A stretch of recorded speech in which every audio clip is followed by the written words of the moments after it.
Bienvenidos a Entre Línea con William Herrera.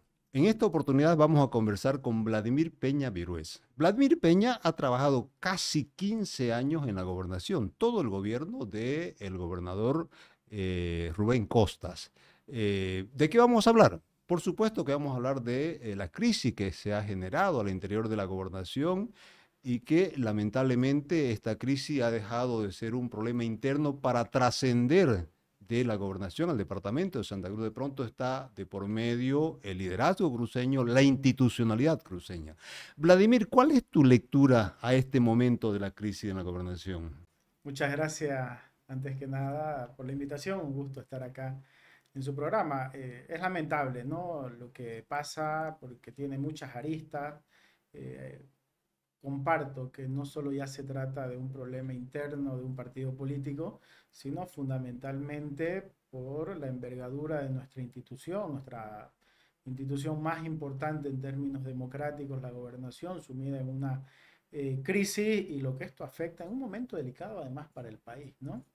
Pero considero que lo más llamativo ha sido lo que ha pasado durante la última semana, cuando hay que poner paño frío, cuando hay que poner sensatez, serenidad. Ambas partes han ido al enfrentamiento y ya a estas alturas parece algo irreconciliable. Sin embargo, la política tiene que ser el arte de lo posible y en este caso hay que poner por encima de todo el interés de los cruceños, Santa Cruz, nuestra autonomía, nuestra gobernación, y considero que hay que buscar salida. Y en eso yo veo dos salidas. La primera, y es a la que no hay que renunciar, un entendimiento entre estos tres liderazgos, el gobernador, el vicegobernador y el presidente de la Asamblea. No es comprensible para el ciudadano que estos tres señores estén dándonos un espectáculo tan grotesco de Público, peleita además. público, de peleita. Ni los adolescentes actúan así, hay que decirlo claro, y tienen que entenderse. Antes estaban obligados moralmente a entenderse porque la ciudadanía les confió el voto. Ahora, a raíz del fallo constitucional, están condenados a entenderse. Pero lo que no puede ser es que cada uno vaya por su lado y descalifique más al otro y la brecha se abra cada vez más. Entonces, considero que el señor Mascovich y el señor Aguilera deben visitar al gobernador en la cárcel y dar una posición en conjunto los tres. Y la segunda opción, dado que se ha descalificado al comité que quiso oficiar de buena manera, está la política, ¿no? Y yo creo que ahí está el problema. Y hay que hacer una profunda reflexión por qué hemos llegado a este momento. No Ujú. es que alguien viene y nos pone una bomba y esto salta, ¿no? Sino es un proceso. Pero más allá habrá tiempo para aquello, porque es una reflexión más larga, más profunda. Sin embargo, la candidatura y obviamente la victoria del señor Camacho estuvo acompañada por partidos y agrupaciones políticas, que ahora, excepto una creo, todas las demás se han borrado. Entonces, no se trata de proclamar la unidad simplemente en campaña, hay que ejercitarla en los momentos de crisis. Y esos partidos políticos también tienen que ser corresponsables de lo que está pasando y fundamentalmente buscar una solución. Porque ¿con qué autoridad moral podrían exigir unidad cuando ellos están totalmente divididos? Para comenzar. O por ahí, esto es el resultado de la unidad también, ¿no? Si lo queremos ver en perspectiva, Camacho, la candidatura del señor Camacho fue fruto de un acuerdo político, un acuerdo que se llamó Acuerdo por la Unidad. Ese fue lo que le presentaron 7 organizaciones políticas a Santa Cruz, sin desmerecer el liderazgo del señor Camacho y todo lo que había hecho. Entre ellos demócratas. Entre ellos Demócrata, Rubén Comunidad Costa. Ciudadana, I- NPC. Incluso habían unos garantes de este acuerdo, ¿es verdad?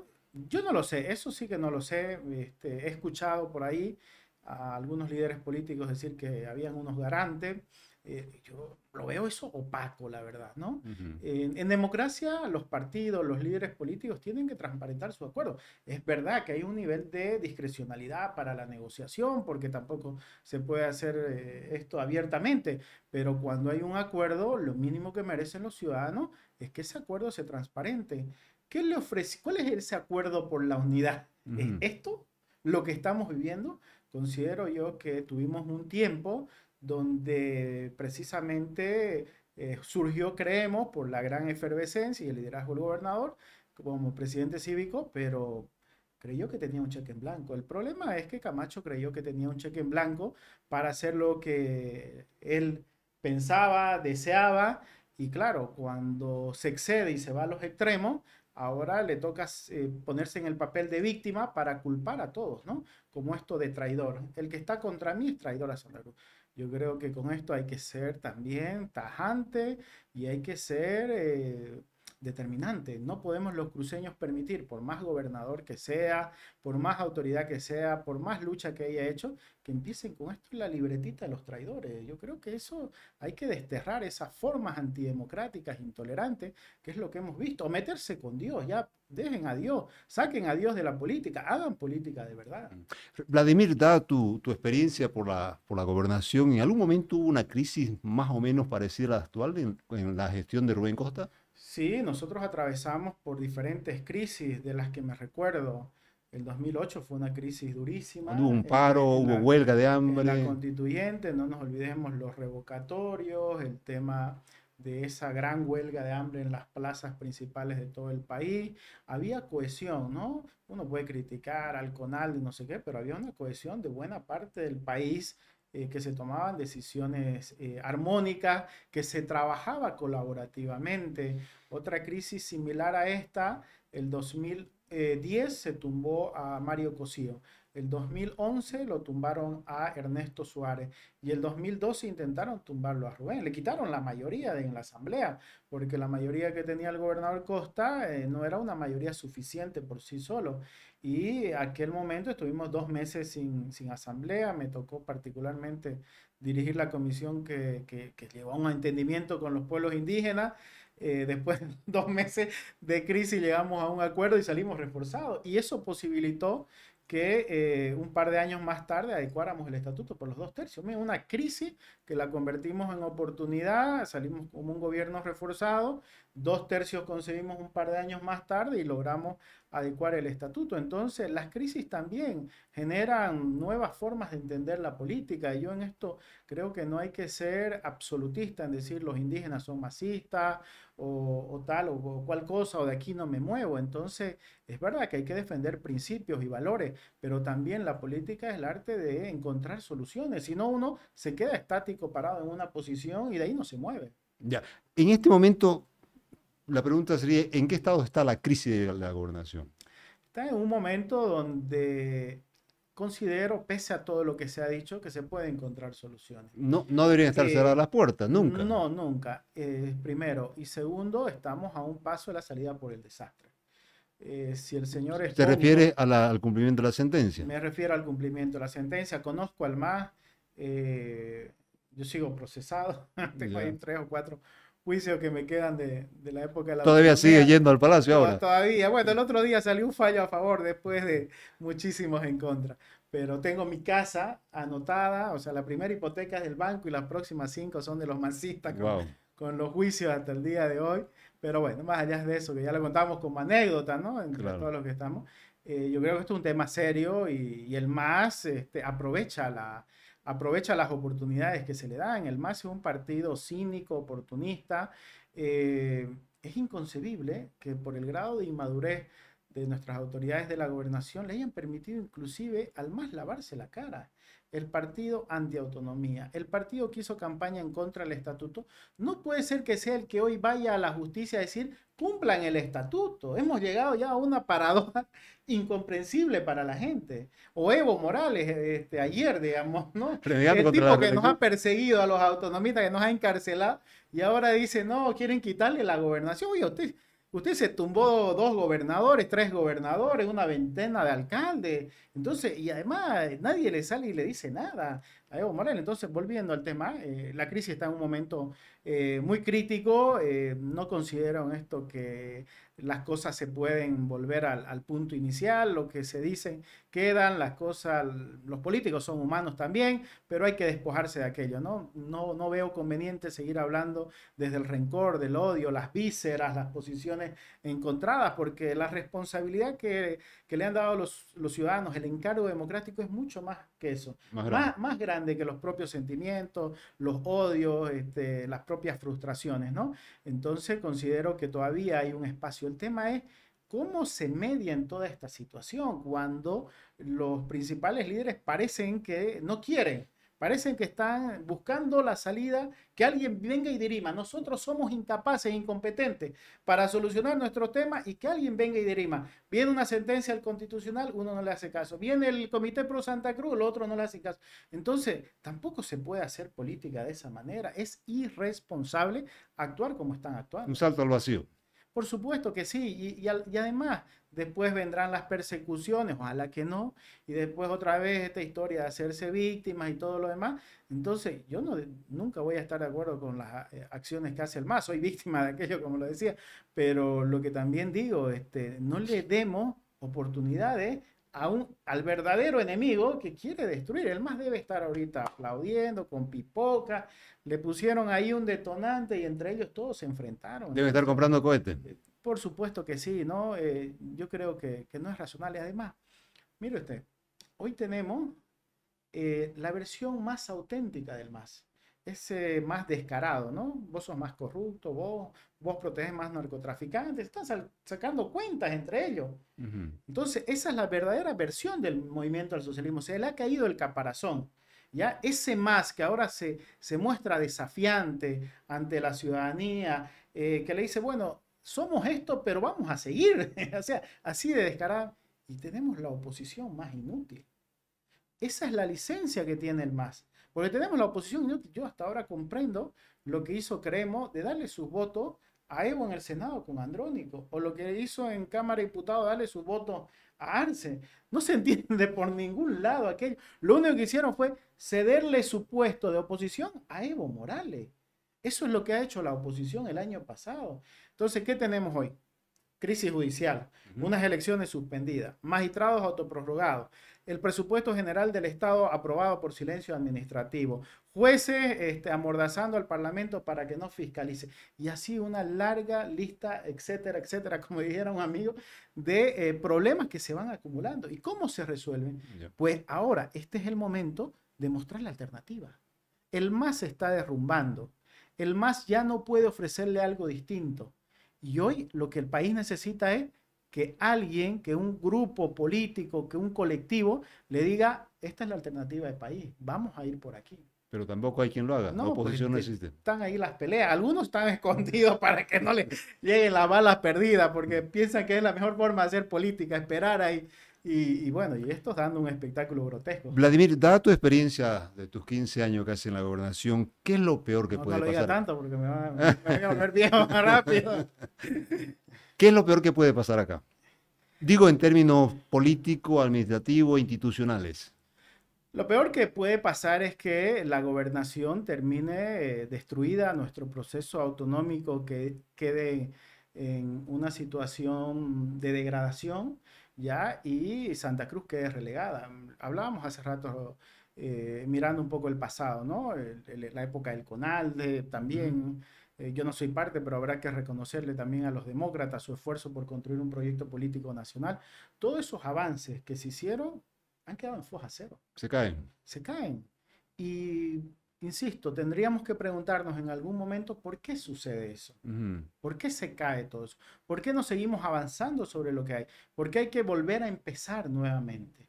Entonces, lo que no puede suceder ahora es que todo este avance yo digo, de una generación de cruceños extraordinarios, que creyeron en la autonomía, que la idearon, que la escribieron, que la llenaron de doctrina, de instrumentos jurídicos, de referéndum, de firma, de arquitectura democrática, que nos ha dado lo que tenemos, quede eso en el suelo. No nos merecemos los cruceños y no tienen derecho estos señores a hacer eso. Porque pongamos un ejercicio. Se critica mucho la autonomía, la adecuación, las aspiraciones y lo que se consiguió, ¿no? Pero pongámonos un ejercicio. Si no hubiera el proceso autonómico, tuviéramos de prefecto al ministro Montaño, algún masista de estos, digamos, ¿no? Pero hoy tenemos un gobernador electo por el voto popular, precisamente porque la autonomía ha sido el cambio o la transformación más importante del Estado de los últimos 50 años. Y nunca le hemos dado valor precisamente por estas peleas internas. Porque claro, como uno quería que se consiga el 100% y en una democracia los maximalistas nunca llegan a ningún lado, pero como se consiguió 70, por decirlo, no, es un fracaso, no. Es un avance constante. La democracia se trata de eso. Y lo que hoy nos podría pasar es que todo ese avance Se caiga. se caiga. Entonces, yo considero que estamos en un momento tremendamente delicado, un proceso de involución. ¿Dónde articula hoy Santa Cruz nacionalmente? Nos hemos quedado en nuestros límites departamentales. Ni nuestros hermanos más próximos culturalmente, los venianos, tenemos un nivel de relacionamiento. ¿Estamos aislados, encuevados? Estamos aislados, pero por desaciertos nuestros.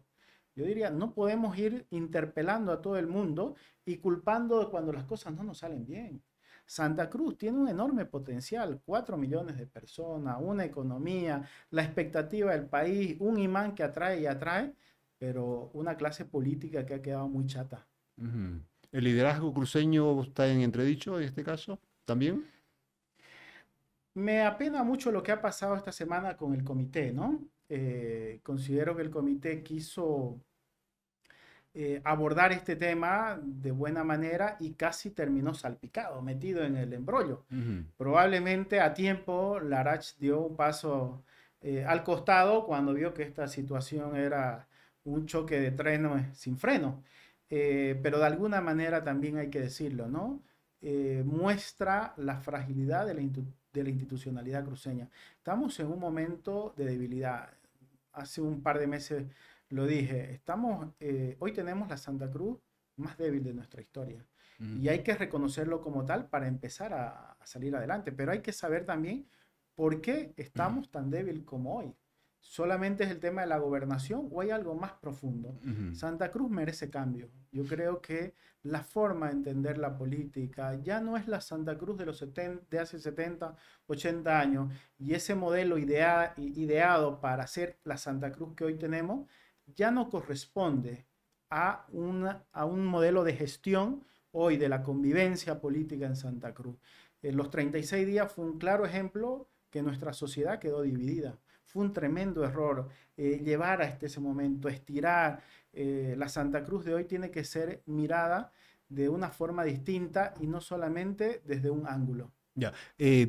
¿Cómo ves el año 2024? Te pregunto esto, Vladimir, porque tenemos pendientes elecciones judiciales, tenemos pendiente censo, tenemos pendiente redistribución de escaños, tenemos pendiente pacto fiscal, crisis política, crisis económica, un año totalmente preelectoral y con estos problemas en la puerta. ¿Cómo diablos se viene el 2024? Si hay una palabra que lo va a definir es la inercia. Considero que todas las acciones que se están haciendo es para que todo quede como esté hasta el 2025.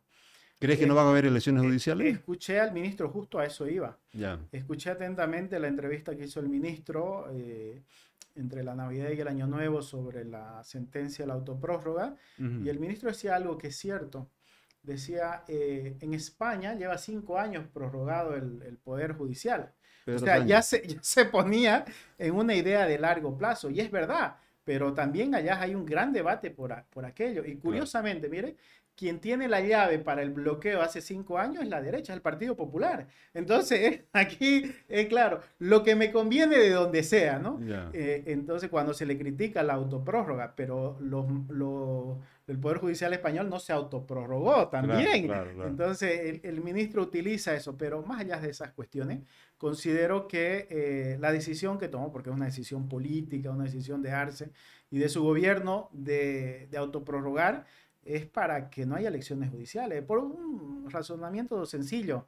Si el presidente asume el costo de que no hayan elecciones judiciales, ¿por qué tendría que hacerlo unos meses antes de las elecciones nacionales, cuando sabe que no tiene 2/3 en el Parlamento para poner la lista de los candidatos como la ponía a tabla llena Evo Morales, cuando sabe que probablemente eso va a perder el control de la justicia, cuando la justicia se ha vuelto un brazo para controlar al poder legislativo, para poner un alto a las regiones rebeldes como la cruceña? Entonces, si la justicia le es útil instrumentalmente al presidente y asumió el costo de autoprorrogarla, por qué va a hacer elecciones. Yo tengo clarísimo, no estoy de acuerdo por supuesto, que el presidente cuando asume esta decisión, porque es una decisión de ese nivel, es porque ha decidido que ir hasta con esta justicia hasta el 2026.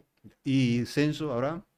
El censo sí, creo que va a haber, van a matizar los daños que pueda darse el censo, porque ahí hemos entrado en una discusión absurda sobre el tema de los efectos del censo, ¿no?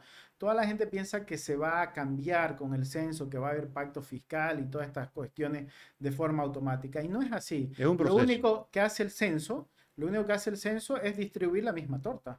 Si a Santa Cruz de la Sierra le tocaba 58, ahora le va a tocar 60, pero lo va a perder el municipio de San Matías, por decir una cosa. Entonces, una distribución de la tortita La entre misma los torta. mismos, La misma la torta. misma torta y se cambian los porcentajes internamente, nada más. Eso es el censo. Lo que sí puede generar algún problema es el tema de los escaños, ¿no? Y eso sí habrá que ver cómo se lo maneja. Pero la última vez también tuvo un manejo político para matizar un poco la sensibilidad. Todos reniegan, odian a los políticos, pero cuando viene el reparto de los diputados, todo el mundo está disconforme con aquello, ¿no? Pero yo creo que el país, independientemente de las elecciones judiciales, el censo, el tema, a mí lo que más me preocupa es la democracia.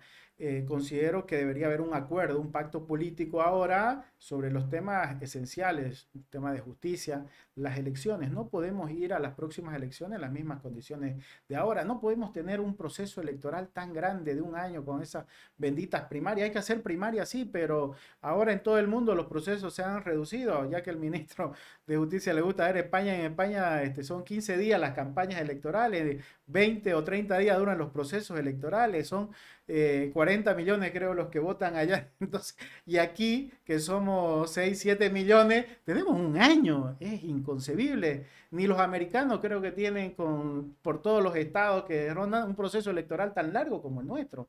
Entonces yo creo que eso hace que el gobierno pierda el sentido de la gestión pública, cansa a la ciudadanía, se desentienden todas las administraciones, están más preocupados por la campaña. Entonces hay que simplificar los procesos electorales, hay que hacerlo más competitivo, hay que darle mayores condiciones a los partidos. Particularmente, digo, todos estos problemas, justicia, todo lo que llevamos acumulando, no se van a resolver. No quiero ser pesimista y quiero ser realista. No se van a resolver en este año y medio. ¿Por qué? Porque el presidente del gobierno no tiene las posibilidades de hacer los cambios.